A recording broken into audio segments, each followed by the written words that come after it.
Kaya kapayapaan ng bansa, ibalik niyo si Tatay Digong. Ibalik niyo si Tatay Digong. Tama na, sobra na, itama lang niyang mali. Tama na, sobra na, buong bansa hinaapi. Si Digong ay naglingkod lang ng tapat. Si Tatay lang ang nagmahal sa aming lahat. Ibalik niyo si Tatay Digong.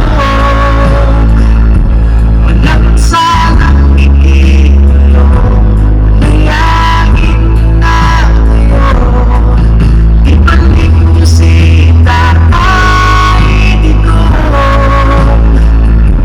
Kasariin ay nakataya, kapayapaan ng bansa. Ibalik niyo si Tatay Digong. Ibalik niyo si Tatay Digong. Nakaluhod na ang bayan, lalo niyo pa sinasaktan.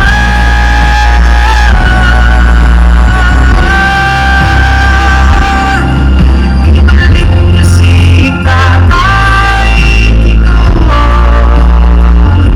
Walang sanang ikinulong, mayayain na kayo. Ibalik niyo si Tatay Digong. Kasariin ay nakataya, kapayapaan ng bansa.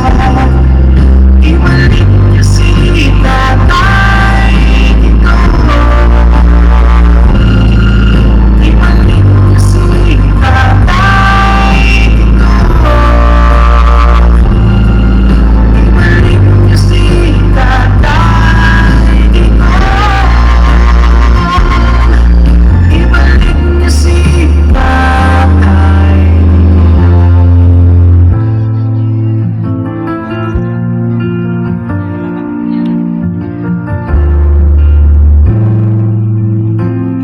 ang aming Tatay Digong.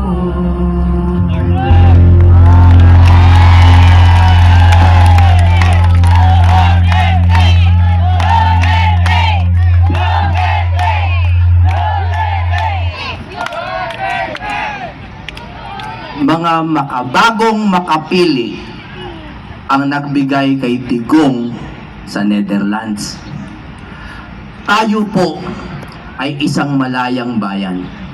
Marami po tayong bingas, marami po tayong pagkukulang. Pero gumagana ang ating piskalya, gumagana ang ating hukuman, may eleksyon pa nga eh. Ibig sabihin, we are not a failed state. Ang Pilipinas ay may kasarinlan. We are a sovereign nation. Bakit kukunin si Digong?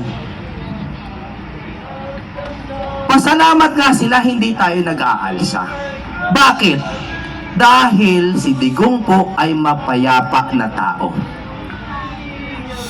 Gusto nyo bang ibalik si Tatay Digong? Kailan nyo gusto ibalik si Tatay Digong? Bakit pa sila nag-uusap doon? Pauwi na. Tama? Pero paano natin gagawin kung ang buong pamalaan, tatlong sangay, hawak po ng iilang tao? Ito na lang po ang pag-asa natin. Hindi rin po ako nagdadrama. Hindi ko po ugali magdrama. Pero ito pong eleksyon na to, ang huli nating pagkakataon na bumalik sa totoong demokrasya. Kaya dalawa lang po ang request ko sa inyo. Dalawang salita. Vote wisely. Hindi straight. Yung straight, bahala na kayo kung gusto nyo mag-vote straight. Nasa sa inyo na yan. Salamat po. Kasi yung watawat mo hiniram ko. Pangalawa po, 32 million